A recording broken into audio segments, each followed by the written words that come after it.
Okay, so who wants to know what happened in the Dundee property market in the first quarter of 2025? Here we go. QVT.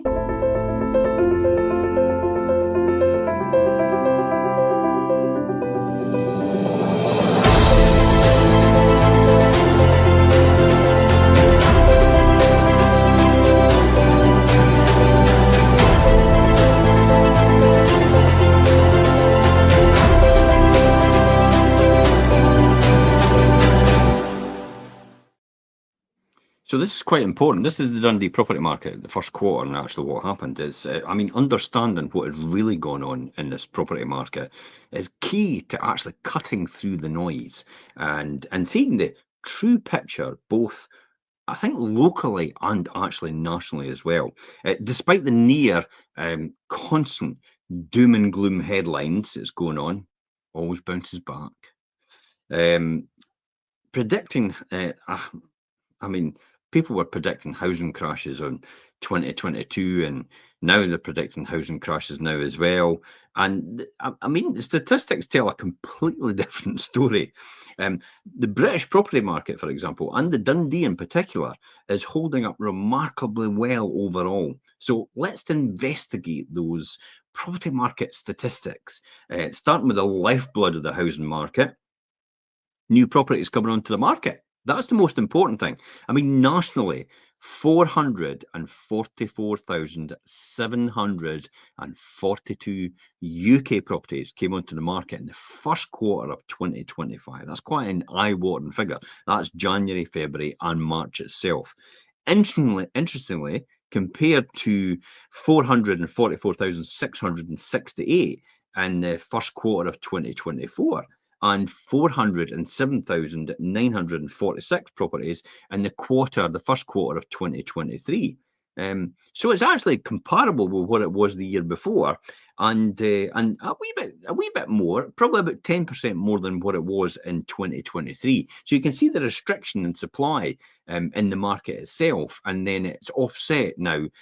When the supply gets more, you see the prices stabilizing out. We've seen that in 2023. Prices were boom 2022, 23, and then all of a sudden more supply came onto the market and it started to level out a bit. Yeah, at the bottom end of the market in terms of the pricing, up to the mid-market rate, the properties are still going very, very well, mostly going over home report. When you get to the higher end of the market and the 25% quartile at the high end and top end of the market and the price point, you tend to find they're going a bit slower. And it's purely down to affordability. So new properties coming on the market. Everybody thinks it's all about property price and all the rest of it. It's got nothing to do with that. The health and the bellwether of the property market is the number of new properties coming onto the market and the number of properties actually getting sold. Well, why is that the case? You may ask, and I see somebody actually asking that. Why is that the case? In the comments here at the side. So feel free to comment as we're going through this. In 2008, when we had a house price crash, the number of properties come onto the market in quarter one was over double that of 2007. This meant that supply, in other words, the number of homes on the market, vastly exceeded demand, and consequently, as economics dictate, house prices fall as a natural result of that. So you can see how the supply and demand equation is the most important bellwether of the property market and the health of a property market itself, even in your locality. So if you've got a locality outside Dundee, if you've got locality somewhere else, look at what's coming on, how many coming on. You can check that and how many are getting sold. And you can check that as well. Speak to your local estate agent if you don't know these figures. And it gives you a really good indication about how well your property will do when it hits the market. In terms of the supply and demand overall. It's a really good bellwether figure. It's got nothing to do with the property price itself. Property prices will maintain still, and we'll talk about that in the way through here. The balance of the number of houses that sells versus how many come onto the market and determines really where house prices will end up at when it comes down to it. I want an insider tip to determine the direction of the Dundee property market. Well, start by hopping onto Rightmove and running a search for properties currently for sale in Dundee. In other words, DD1, DD2, DD3, DD4, DD5, DD6, DD7, all the way up to DD11. You've got different regions for the areas of Dundee, but overall Dundee is DD postcode itself. Now make a note of the number as well, as I said, and then run the same search again, but this time include the properties that are marked sold and subject to contract, subject to concluded missives. Jot that number down. So you've got the number, the total number, which is what's available right now, plus what is actually sold, and that's the total number of properties that are on the market, and some are sold. And then you've got the total number of properties that are available. That's the two numbers you're after here. The difference between those two gives you how many homes are currently sold itself. Now calculate that ratio. So how many homes are available versus how many have actually been sold. If the ratio is climbing month on month, it suggests that confidence is returning to the market and it's picking up pace. If it's falling, demand is cooling and things may be actually slowing down in your market. I mean, if you want to get even more forensic about this, break it down further by property type. So if you break it down further by property type and bedroom count, detached, semi-detached, apartments, terraced, whatever fits the needs, whether it's a seller or a buyer for yourself. It's a simple yet powerful way to read the pulse of the local property market and to make sure you act at the right time, I would say, definitely. The devil's in the details, though. Let's look at the houses being sold, and I'll give you an idea about how this works. Look at the houses sold nationally in the first quarter. 308,285 sold in the first quarter of 2025 itself. Okay? Compare that to quarter one of 2024, which was 289,178 were sold. And in 2023, in the first quarter, 276,482 properties were sold subject to concluded missives. Next, I want to look at what's selling nationally by price band. So, an example here, broken down into numbers. 34.6% of properties that came onto the market in quarter one of 2025 were up to 250,000 price band, and yet 40.6% of the homes for sales were in that price band as well. So 34% or 35% for rounding up figures of properties came onto the market were up to 250,000, and yet 41% were in these home sales as sold. See that? 36% coming on, 41% sold. Demand outstripping supply. 41%, sorry, of the properties that came onto the market in quarter one of 2025 were in the 250,000 to 500,000 price band. That seems to be the biggest band in overall. An almost identical 41% of the home sales were in that price band as well. So like for like. See that? Same number coming on, same number getting sold. So in the lower market, you've got more getting sold than coming on. So hence the reason why prices would normally go up as a result, because demand is outstripping supply. When you get to the 250 to 500,000 price band, then you're getting almost like for like getting sold. Same number of properties coming on, same number of properties getting sold. 13.7% of properties that came onto the market in quarter one of 2025 were 500,000 to 750,000, and yet only 11.3% were sold. So supply outstripping demand. See how the price goes up and it starts to drop at the top end, the top percentage quartile. So we'll look at the top percentage quartile, actually, the million, the 750 to a million.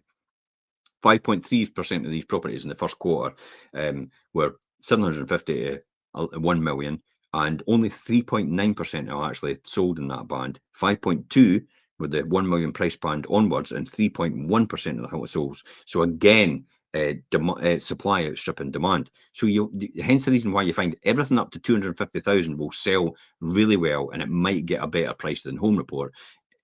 When you get to 250 to 500, it'll probably be like for like, probably be Home Report value, or maybe just under or just over.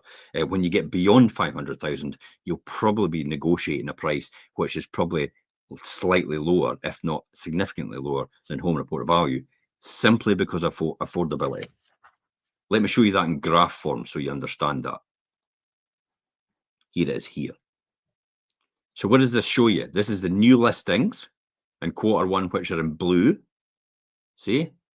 Versus, this is nationally, by the way. It's a bit difficult to split it all right down into locally into the Dundee market. Split down proportionally by price band and sales agreed in Q1 in red. So you can see that as it goes up overall. So you can see how you've got blue, the number coming on, versus red, the number getting sold. Red is the sold outstripping demand, outstripping supply. And when you get to even the 250 onwards, when you're getting in here, you see it gets like for like, and then it starts to change the other way around, and then it starts to change the other way around, all the way up to the 2 million price point as well. So locally, let's talk about locally looking at these stats. When we look at this locally and drill it down, the number of properties in the Dundee area, DD1 to DD11, that came onto the market were 1,243 properties came onto the market in Q1 of 2025 in the Dundee area. The average house price and those properties that came onto the market was £199,398, 200 grand for want of better, either here or there. And then the price band that saw the most number of listings was the 100 to 150,000 range, where 281 Dundee properties actually came onto the market. So 281 out of that, 281 divided by 1,243 is 23% of that roundabout were in the 100 to 150,000 mark, and they came onto the market, followed by 150 to 200,000, where 208 properties came onto the market as well.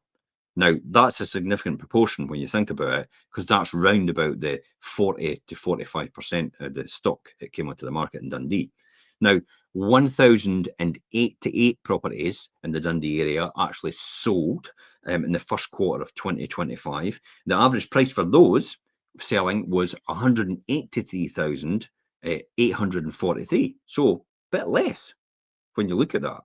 The price band, it was the most sales, was 100 to 150,000. Again, similar to what was listed, 289. So 289 versus 281. Yeah, kind of about like for like. That kind of shows probably a stable market, overall a balanced market, if not just slightly a seller's market at that price point. Followed by 50 to 100,000 at 193 properties, it was actually sold. So see how everybody's going for the lower value properties. Affordability more than anything. This is quite interesting. A typical first-time buyer properties are leading the recovery. That's what that shows you. First-time buyer properties are actually leading that recovery overall in the market. Although economic turbulence actually remains, the UK property market is performing better than pre-pandemic activity levels. So before, in 2019 and back, it's actually now still performing better than it was then. Some of you might have noticed actually that the national listings and the sales figures mentioned above, had actually mentioned previously, the lower price range of properties are performing better than the higher price properties. I mean, for example, over a third, which is the 35% of UK listings, were 250,000 or below, yet the price band that accounted for just over 4 out of 10 house sales, which is 41% as well.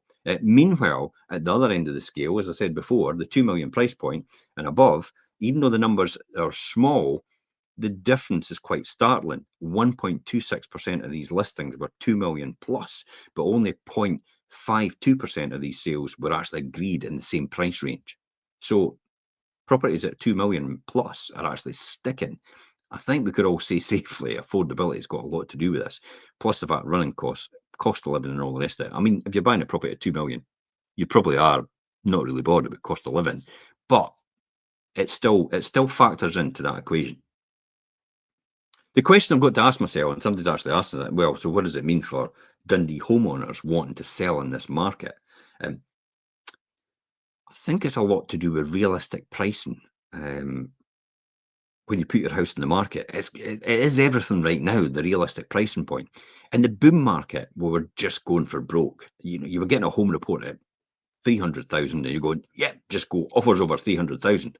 But now you've got to be a bit more realistic and not do that. You could probably 290 is probably the level you'd be going at. Offers over 290. The reason I say 290 is because it's on a 10,000 price band, and you're likely to hit more sellers or more buyers if you're on a 10,000 price band. For example, if you do offers over 299,950 pounds, you've missed everybody from 300,000 upwards. Likewise, if you do 289,950 pounds, you've missed everybody from 290,000 upwards. And yet you'll be the lowest in that figure in that search, and you'll be the most attractive as the result of that because you'll be the lowest value. That's why it's important to do the 10,000 price band. Sometimes that is not possible due to the bandings. For example, when you get up to 300,000 and beyond, it goes 320, 300 to 325 to 350 to 375 and 400,000. So that's probably not possible, that strategy in that banding. But everything from 300,000 downwards is entirely possible because of that. If you're not sure about what I'm talking about, please feel free to reach out and actually message us direct on this post, or put something in the comments, and we will come back to you to clarify exactly. Maybe if you're confused about what I'm saying here, it makes perfect sense to me, obviously, because I'm an accountant by trade and analytical, and I've been an estate agent for over 20 years now, and I've sold thousands of properties, and I am an investor as well, so all this makes perfect sense to me. And I realize when I say it, it makes perfect sense. But when you hear it, it's like, I'm not really joining the dots yet. And that's fine. You're okay to phone me or get in touch with me or message me on this post or comment on this post, and I'll be able to clarify what I'm saying a bit more if you're unsure. What is it, the phrase? The stupidest question is the question that's never asked. There you go. So ask questions are good. We love questions because it means you're engaging. It means you're actually interested. It means you're trying to work something out. Whereas if you just leave it to chance, anything can happen. So realistic pricing is obviously the way forward for this. Okay, so in the quarter of 2025, the first quarter, there have been 224,750 price reductions. This is actually quite interesting. 224,700 right across the UK, price reductions out on the 698,006 properties on the market. So that means 225 just divided by 698, 32% of the stock that's on the market in the UK right now, 32% of it's had actually price reductions on it. In comparison, if we compare it to 2024, 23, and 22, I'll give you an example. So 32% price reductions. In 2024, it was 198,000 for 633. So 198 divided by 633, 31% have had price reductions the year before. 243 divided by 590, the year before that, 41%, that was 2023, and 119 divided by 424 is 28%. So see how that's dropped to 28% from the 32%. So there's more properties having price reductions than there was in 2022, the same quarter in 2022. So if you're buying or selling in Dundee in the next 9 months, here's probably what you need to know, I would say. It's nearly always better in this market to actually price realistically from the outset. While your property is fresh on the market, then to start too high could mean you'll miss the initial honeymoon period and end up having to reduce earlier on in that equation. That reduction could lead to potential buyers asking, what's wrong? It's getting reduced in price so early. We've all said it, haven't we? What's wrong that house has sat on the market for so long? It should have been away by now. What's wrong with it? And yet nobody inquires. They just think, what's wrong with it? So that's what you've got to get over, that mental hurdle in people's minds. But you don't even know who that person is yet. Hence the reason why a realistic pricing at the beginning is right. Yes, higher mortgage rates, for example, and the broader economic uncertainty, especially at this point in time, remain challenging. But for many Dundee buyers who were pushed on the sidelines in the intense bidding wars of 2021 and 2022, today's slower paced market actually offers time to breathe, time to plan, and even strategize as we head into a traditionally post post Easter season. This is when a lot of properties come into market. So again, you've got a great advantage as a buyer. And when a lot more properties come into the market, there's a lot more supply. Demand's still there, but it's less in comparison to the supply coming on, and you tend to have a real good buying opportunity at this point in time. This is why I keep saying to a lot of people, when you're going to list your house, put it on in winter. Because hardly anybody puts their house on in winter, and people are still buying. Remember, you move for your circumstances. You don't move just for the sake of moving. There's always a reason behind it, and it's your circumstances. So you want to target seasons to sell are actually when people do not traditionally want to sell in that season. You want to take advantage of it because the buyers are still there looking. They can see it all the time on social media, on all the websites and all the rest of it. 24-hour access, 7 days a week. As if there's different number of days in a week. There's always 7 days a week, isn't it? 168 hours a week. Yeah, but there's always 160 hours in a week. There's still healthy demand, though. Remember that for well-presented homes. So if you've got a beautiful home inside, there's still healthy demand for this. But if your asking price is really out of sync with the current market, attracting serious buyers can really become harder for your property. So my key takeaway here is getting the pricing right is crucial, but not always easy. While many sellers turn to property portals for guidance, remember those figures often reflect aspiration and not reality.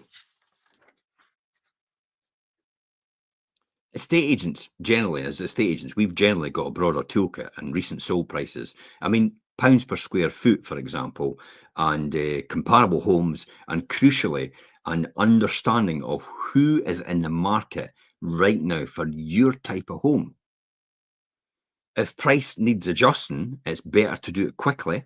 And if you want to stand out, make sure your home looks like it's better value for money than the alternatives on the market right now. So if you're in the 250, 240,000 pound price band, do a 200 to 250,000 comparable and just look and compare your house right now against what's up for sale right now.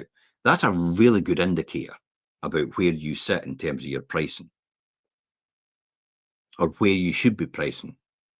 Because remember, everybody else is taking this information in as well. It's not just you. So if you're planning to trade up, now could be the smart time.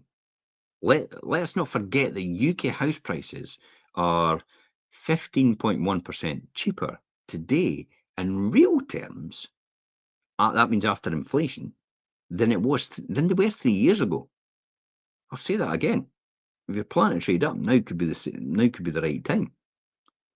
UK house prices are 15.1% cheaper today in real terms. That's taking inflation into account over the last 3 years. Wow. Not in a rush to sell? Becoming a landlord might be the route worth exploring. I'm happy to chat about that with most people, about becoming a landlord. I've been a landlord for over 30 years now, a big portfolio landlord.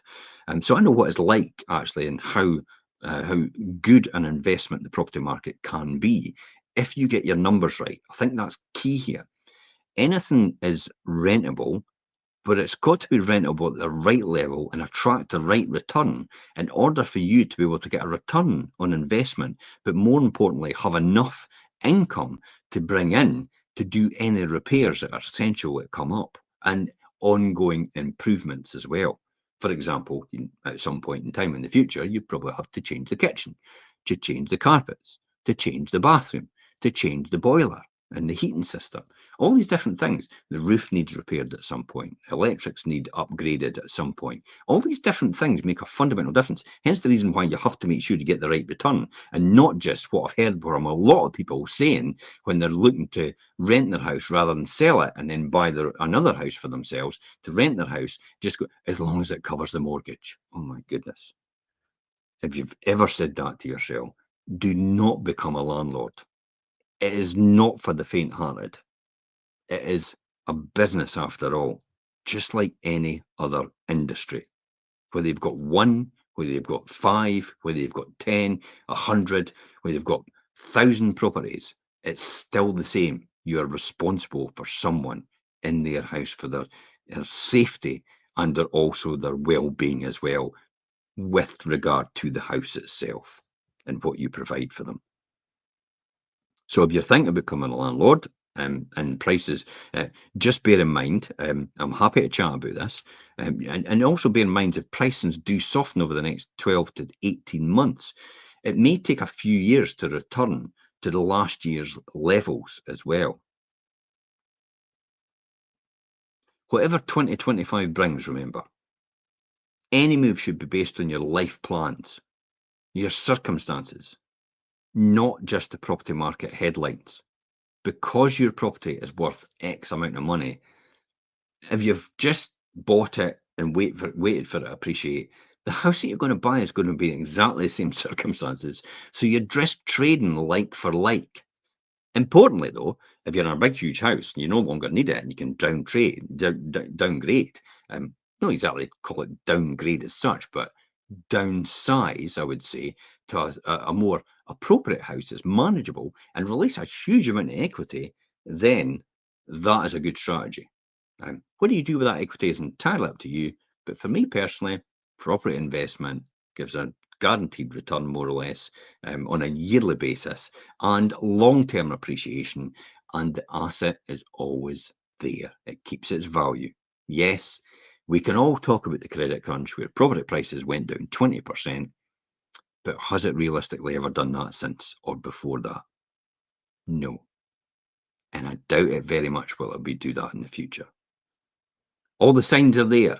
Inflation's under control to a degree. Interest rates are at a level where our affordability is still okay for most people. You've got unemployment levels at a record low, and it implies there's a full employment economy right now. Everybody working, everybody contributing as well as a result. And that provides a stable economy overall. You attract investment from overseas and you build infrastructure at the same time. And over a period of the medium to long term, you provide growth and sustainability. That's technically what's happened just now. As it stands, ignore the headlines. They're just all about selling your advertising. When you click on a link, clickbait, and they've got adverts on there, that's where they make their money. Hence the reason why that headline has got to be so thought-provoking or so disruptive that you feel you've got to click on it. That's all they're after. Once you usually read the article, you usually think, what was all that about? It was nothing really to do with the headline. We've been there before. Don't fall for the clickbait. If you like an informal chat, feel free to reach out and contact me, and I'll discuss it with you further. Until next time, guys, I'm Jim Parker for Dundee Properties. Bye-bye for now.